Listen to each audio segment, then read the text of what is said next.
ਜਦੋਂ ਉਹ ਪੁਰਾਣੇ ਗੱਡੇ ਵਾਂਗ ਢਿਚਕੂ ਜਿਹਾ ਕਰਦਾ ਜੇਲ੍ਹ ਦਾ ਬਾਹਰਲਾ ਗੇਟ ਟੱਪਿਆ ਤਾਂ ਬਾਕੀ ਰਹਿੰਦੀ ਜ਼ਿੰਦਗੀ ਬਾਰੇ ਸੋਚਦਿਆਂ ਉਸ ਦਾ ਮੱਲੋ ਮੱਲੀ ਰੋਣ ਨਿਕਲ ਗਿਆ। ਜੀ ਕੀਤਾ ਉਹ ਦੁਬਾਰਾ ਜੇਲ੍ਹ ਵਿੱਚ ਜਾ ਵੜੇ, ਜਿੱਥੇ ਇੰਨੇ ਸਾਲ ਗੁਜ਼ਾਰ ਦਿੱਤੇ, ਰਹਿੰਦੇ 5-7 ਸਾਲ ਵੀ ਇੱਥੇ ਹੀ ਗੁਜ਼ਾਰ ਦੇਵੇ। ਇਸ ਜੇਲ੍ਹ ਚੋਂ ਨਿਕਲ ਕੇ ਉਹ ਕਿਸ ਘਰ ਸਿਰ ਲੁਕਾਏਗਾ? ਉਸ ਦਾ ਘਰ ਤਾਂ ਸਮੇਂ ਦੀ ਮਾਰ ਨੇ ਕਦੋਂ ਦਾ ਖੇਰੂ ਕਰ ਦਿੱਤਾ ਹੋਵੇਗਾ।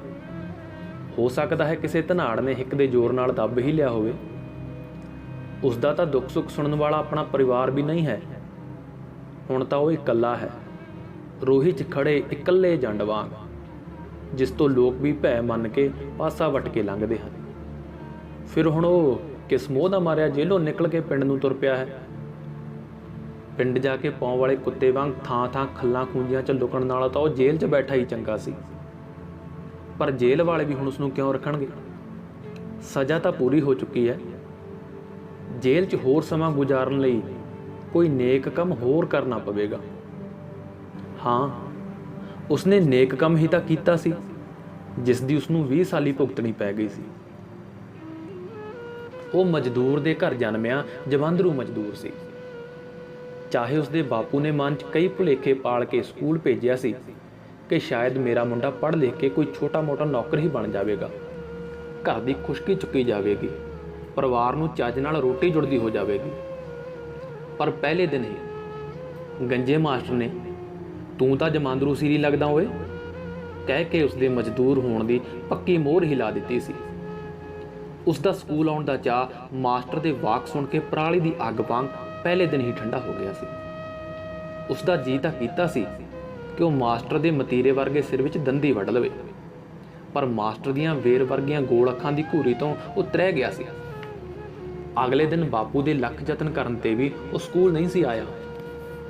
ਬਾਪੂ ਦੇ ਸੁਪਨਿਆਂ ਦੇ ਰੁੱਖ ਨੂੰ ਉੱਗਣ ਤੋਂ ਪਹਿਲਾਂ ਹੀ ਗੰਜੇ ਮਾਸਟਰ ਦੇ ਪੱਥਰ ਵਰਗੇ ਬੋਲਾਂ ਨੇ ਮਿੱਧ ਦਿੱਤਾ ਸੀ।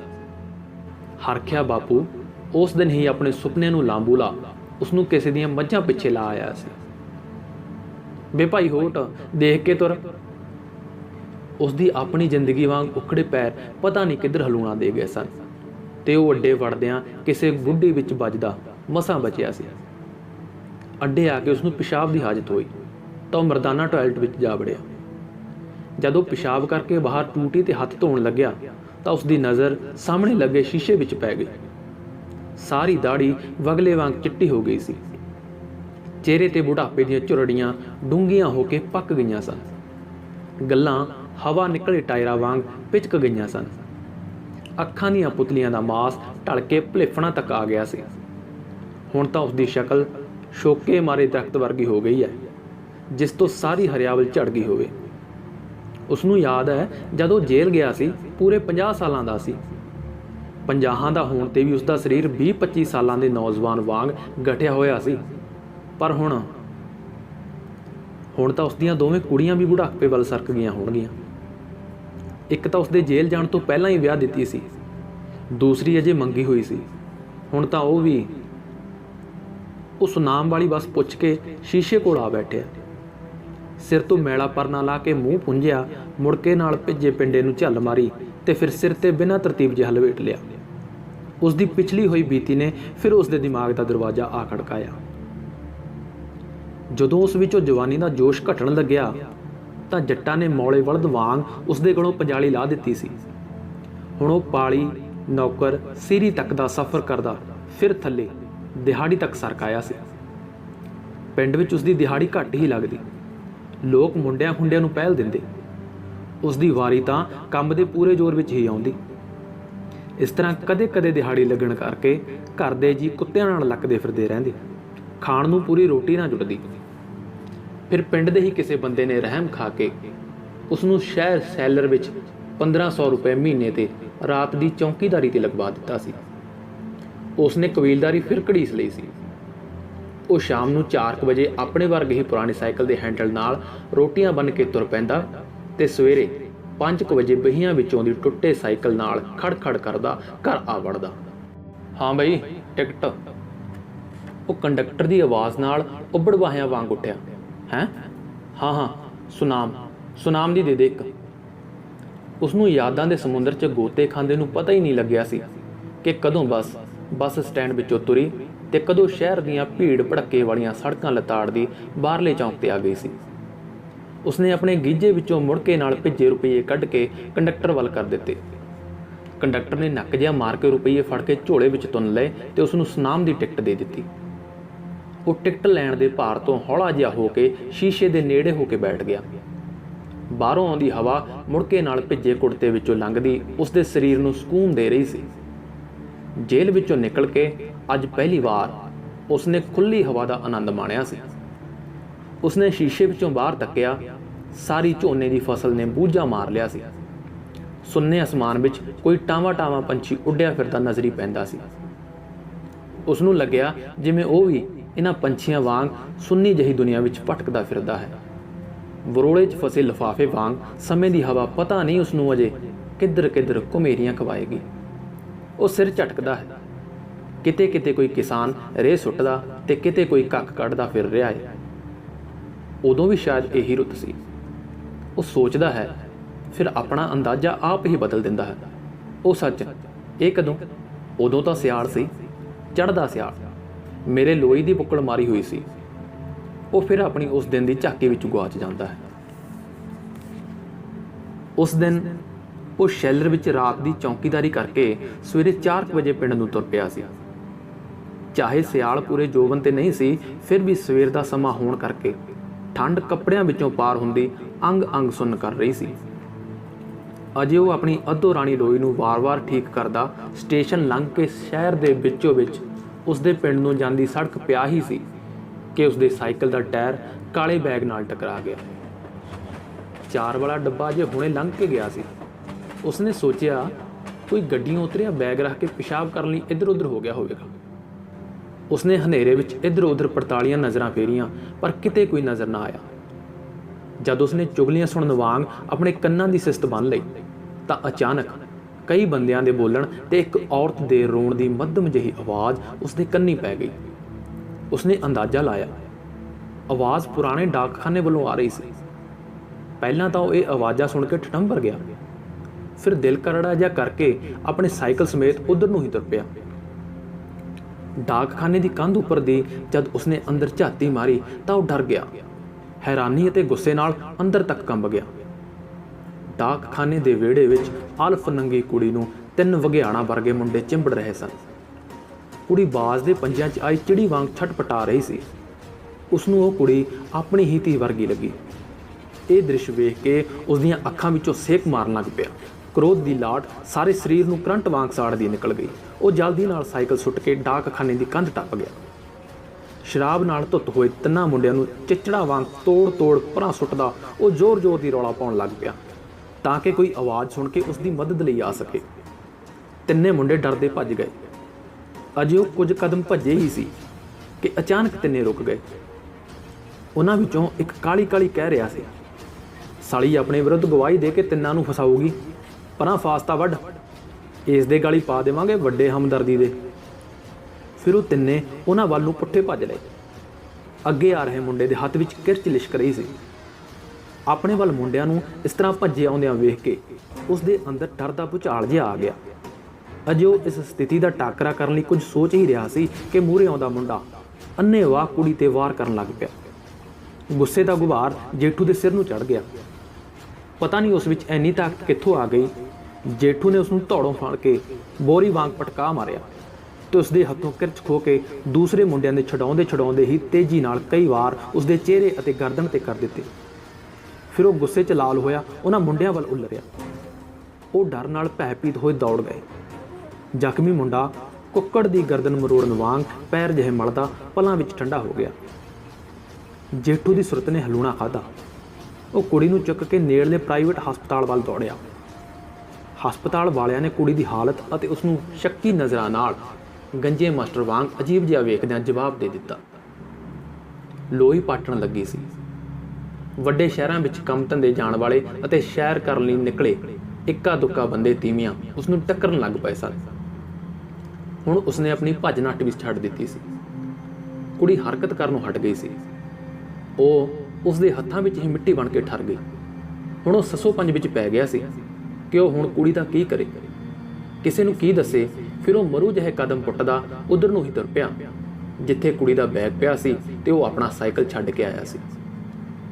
ਜਿਉਂ-ਜਿਉਂ ਦਿਨ ਦਾ ਚਾਨਣ ਹੋ ਰਿਹਾ ਸੀ, ਐਮਐਲਏ ਦੇ ਭਤੀਜੇ ਦੇ ਕਤਲ ਦੀ ਗੱਲ ਵੀ ਗਿੱਲੇ ਗੋਹਿਆਂ ਦੀ ਅੱਗ ਵਾਂਗ ਧੁਖਦੀ ਸਾਰੇ ਸ਼ਹਿਰ ਵਿੱਚ ਫੈਲਦੀ ਜਾ ਰਹੀ ਸੀ।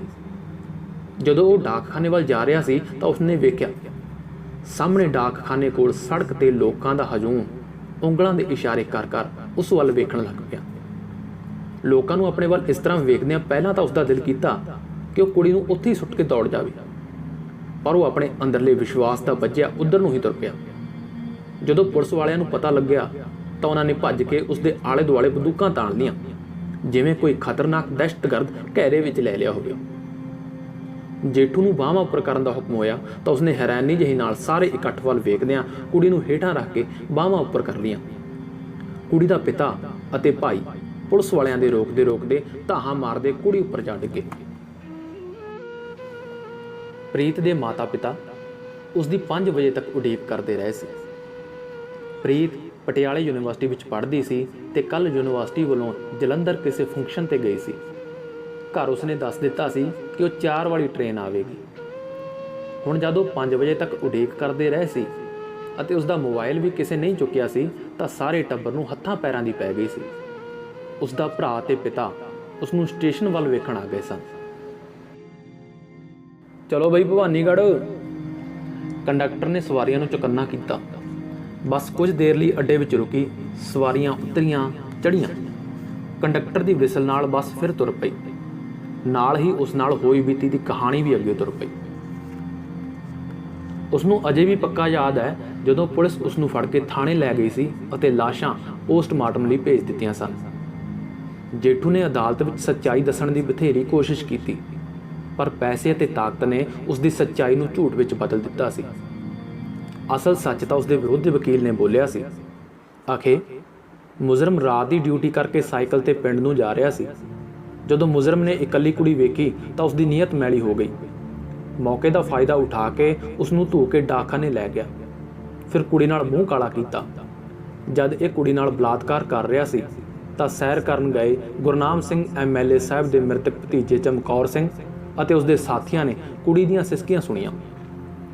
ਜਦ ਮ੍ਰਿਤਕ ਚਮਕੌਰ ਸਿੰਘ ਅਤੇ ਉਸਦੇ ਸਾਥੀਆਂ ਨੇ ਡਾਕਖਾਨੇ ਦੀ ਕੰਧ ਉੱਪਰੋਂ ਦੀ ਵੇਖਿਆ ਤਾਂ ਮੁਜਰਮ ਬਲਾਤਕਾਰ ਕਰ ਰਿਹਾ ਸੀ ਅਤੇ ਕੁੜੀ ਬੇਹੋਸ਼ ਹੋਈ ਪਈ ਸੀ।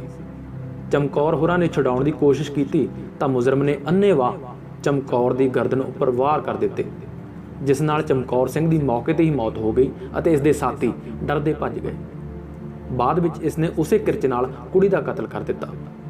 ਵਾਰਦਾਤ ਵਾਲੀ ਥਾਂ ਤੋਂ ਮੁਜਰਮ ਦਾ ਸਾਈਕਲ ਅਤੇ ਉਸ ਦੀਆਂ ਉਂਗਲਾਂ ਦੇ ਨਿਸ਼ਾਨਾਂ ਵਾਲੀ ਕਿਰਚ ਵੀ ਪ੍ਰਾਪਤ ਹੋਈ ਹੈ। ਨਹੀਂ, ਮੈਂ ਨਹੀਂ ਮਾਰਿਆ ਉਸ ਨੂੰ, ਇਸੇ ਨੇ ਮਾਰਿਆ ਸੀ ਕੁੜੀ ਨੂੰ। ਤਾਂ ਉਹ ਤਾਂ ਮੇਰੀ ਧੀ ਵਰਗੀ ਸੀ।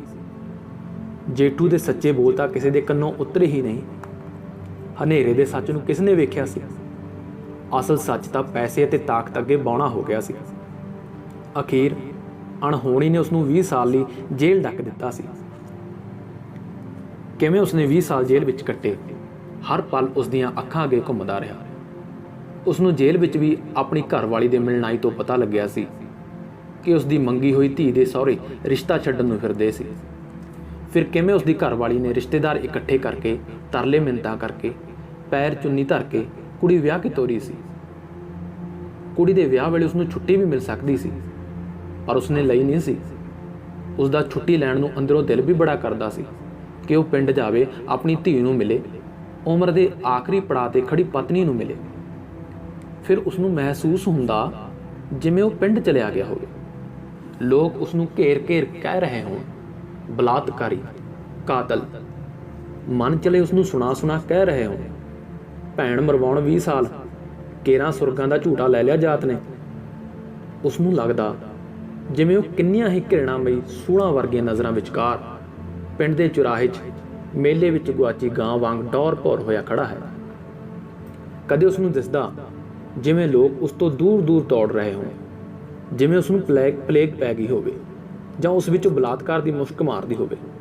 ਉਸ ਨੂੰ ਛੁੱਟੀ ਤੋਂ ਡਰ ਜਿਹਾ ਲੱਗਣ ਲੱਗਦਾ ਤੇ ਉਹ ਛੁੱਟੀ ਲੈਣ ਦਾ ਖਿਆਲ ਖਾਲੀ ਬੋਰੀ ਵਾਂਗ ਪਰਾਂ ਵਗਾਹ ਮਾਰਦਾ।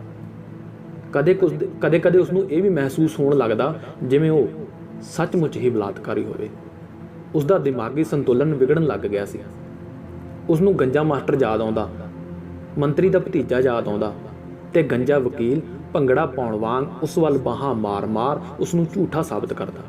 ਅੱਖਾਂ ਅੱਗੇ ਚੱਕਰ ਲਾਉਣ ਲੱਗਦਾ। ਫਿਰ ਉਸ ਨੂੰ ਇਹ ਸਾਰੇ ਇੱਕ ਹੀ ਚਿਹਰੇ ਵਿੱਚ ਵੱਟਦੇ ਨਜ਼ਰੀ ਪੈਂਦੇ। ਉਹ ਸਾਰਿਆਂ ਨੂੰ ਵਾਰੀ-ਵਾਰੀ ਉੱਚੀ-ਉੱਚੀ ਗਾਲਾਂ ਕੱਢਣ ਲੱਗਦਾ, ਦੰਦੀਆਂ ਪੀਂਦਾ, ਮੁੱਕੀਆਂ ਵੱਟਦਾ, ਉਹਨਾਂ ਦੀ ਧੀ ਭੈਣ ਇੱਕ ਕਰ ਦਿੰਦਾ। ਜਦੋਂ ਉਸ ਦੀ ਪਤਨੀ ਮਰੀ ਸੀ ਉਦੋਂ ਵੀ ਉਹ ਛੁੱਟੀ ਨਹੀਂ ਲੈ ਸਕਿਆ ਸੀ, ਜਾਂ ਕਹਿ ਲਓ ਹਿੰਮਤ ਨਹੀਂ ਪਈ ਸੀ।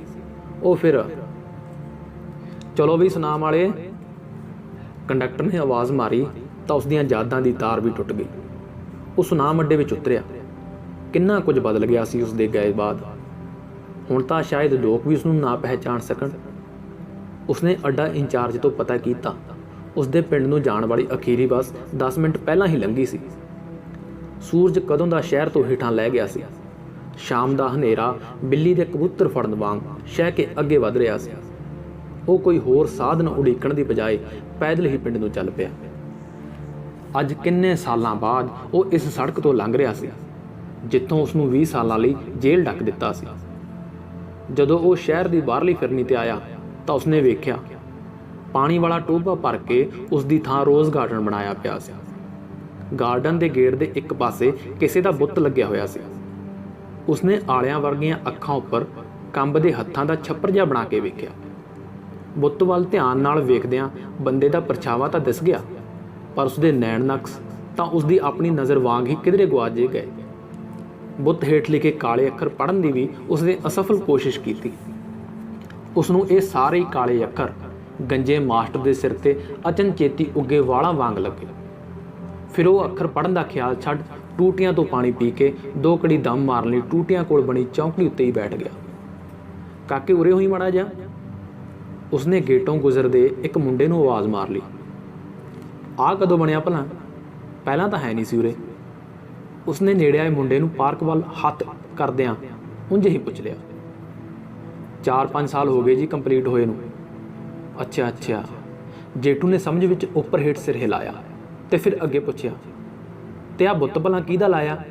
ਮੇਰੇ ਤਾਂ ਕੁਝ ਸਮਝ ਵਿੱਚ ਨਹੀਂ ਆਇਆ। ਇਹ ਤਾਂ ਜੀ ਸ਼ਹੀਦ ਚਮਕੌਰ ਸਿੰਘ ਦਾ ਜੀ। ਕਿਸੇ ਗੁੰਡੇ ਤੋਂ ਕੁੜੀ ਦੀ ਜਾਨ ਬਚਾਉਂਦਾ ਸ਼ਹੀਦ ਹੋ ਗਿਆ, ਮੁੰਡਾ ਦੱਸ ਰਿਹਾ ਸੀ। ਪਰ ਜੇਠੂ ਦੇ ਤਾਂ ਸਿਰਫ ਚਮਕੌਰ ਤੱਕ ਹੀ ਬੋਲ ਸਮਝ ਲੱਗੇ ਸਨ। ਫੇਰ ਤਾਂ ਉਸਦੇ ਕੰਨਾਂ ਵਿੱਚ ਸੈਂ ਹੋਣ ਲੱਗ ਪਈ ਸੀ, ਆਲੇ ਦੁਆਲੇ ਜਿਵੇਂ ਬੰਬ ਫਟ ਗਏ ਹੋਣ। ਉਹ ਗੁੱਸੇ ਵਿੱਚ ਹੌਂਕਣ ਲੱਗਿਆ, ਸਾਹ ਧੌਂਕਣੀ ਵਾਂਗ ਚੱਲਣ ਲੱਗ ਪਿਆ। ਗੁੱਸਾ ਉਸਦੇ ਕੰਨਾਂ ਦੀਆਂ ਲੌਲਾਂ ਤੱਕ ਉਤਰ ਆਇਆ। ਉਸਨੇ ਆਲੇ ਦੁਆਲੇ ਨੂੰ ਕਰੋਧੀ ਨਜ਼ਰਾਂ ਨਾਲ ਵੇਖਦਿਆਂ ਉੱਚੀ ਗਾਲਾਂ ਕੱਢਦਿਆਂ ਬੁੱਤ ਤੇ ਇੱਟਾਂ ਵੱਟਿਆਂ ਦਾ ਮੀਂਹ ਬਰਾ ਦਿੱਤਾ। ਉਹ ਤੇਰੀ ਉਹ ਮਾਂ ਦੀ, ਤੇਰੀ ਉਹ ਭੈਣ ਦੀ ਲੁੱਚਿਆ, ਮੈਂ ਤੇਰੀ ਭੈਣ ਨੂੰ ਲੋਕੋ ਕੰਜਰੋ ਉਹਨਿਓ, ਮੈਂ ਤੁਹਾਡੇ ਸੀਰਮੇ ਪੀ ਲੂੰ, ਮੇਰੇ ਸਾਹਮਣੇ ਆ, ਮੈਂ ਤੁਹਾਡੀ ਕੁੜੀ ਨੂੰ, ਸਾਰੇ ਅੰਨੇ ਹੋ ਗਏ। ਉਹ ਗਾਲਾਂ ਕੱਢਦਾ ਜਾ ਰਿਹਾ ਸੀ ਤੇ ਬੁੱਤ ਤੇ ਬੱਟੇ ਮਾਰਦਾ ਜਾ ਰਿਹਾ ਸੀ। ਗਾਲਾਂ ਕੱਢਦਾ ਜਾ ਰਿਹਾ ਸੀ ਤੇ ਬੁੱਤ ਤੇ ਬੱਟੇ ਮਾਰਦਾ ਜਾ ਰਿਹਾ ਸੀ। ਲੋਕ ਹੈਰਾਨ ਹੋਏ ਖੜੇ ਵੇਖ ਰਹੇ ਸਨ। ਕਿਸੇ ਨੇ ਪੁਲਿਸ ਨੂੰ ਫੋਨ ਕਰ ਦਿੱਤਾ। ਪੁਲਿਸ ਦਾ ਕੈਂਟਰ ਭਰ ਕੇ ਆ ਗਿਆ। ਜੇਠੂ ਅਜੇ ਵੀ ਬੁੱਤ ਤੇ ਬੱਟੇ ਮਾਰਦਾ ਮੁੜਕੋ ਮੁੜਕੀ ਹੋਇਆ ਗਾਲਾਂ ਕੱਢ ਰਿਹਾ ਸੀ। ਪੁਲਸੀਆਂ ਦੀ ਧੌਲ ਤੱਫੇ ਅਤੇ ਡਾਂਗਾਂ ਉਸ ਉੱਤੇ ਗੜਿਆਂ ਵਾਂਗ ਵਰਨ ਲੱਗੀਆਂ। ਉਸਦੇ ਪੈਰੋਂ ਟੁੱਟੇ ਛਿੱਤਰ ਨਿਕਲ ਗਏ। ਝੋਲੇ ਵਿੱਚ ਪਾਏ ਪੁਰਾਣੇ ਕੱਪੜੇ ਲੀਰਾਂ ਵਾਂਗ ਖਿੰਡ ਗਏ। ਸਿਰ ਤੇ ਬੰਨਿਆ ਮੈਲਾ ਪਰਨਾ ਹਜੂਮ ਦੇ ਪੈਰਾਂ ਵਿੱਚ ਮੜੋਲਿਆ ਗਿਆ। ਉਸ ਨੂੰ ਸ਼ੈਲਰ ਦੀ ਵੋਰੀ ਵਾਂਗ ਘੜੀਸਦਿਆਂ ਕੈਂਟਰ ਵਿੱਚ ਸੁੱਟ ਲਿਆ। ਪੁਲਿਸ ਦਾ ਕੈਂਟਰ ਜੇਠੂ ਨੂੰ ਲੈ ਕੇ ਸ਼ਹਿਰ ਦੀਆਂ ਗਲੀਆਂ ਵਿੱਚ ਗੁਆਚ ਗਿਆ। ਹਨੇਰਾ ਹੋਰ ਗਾੜਾ ਹੋ ਗਿਆ।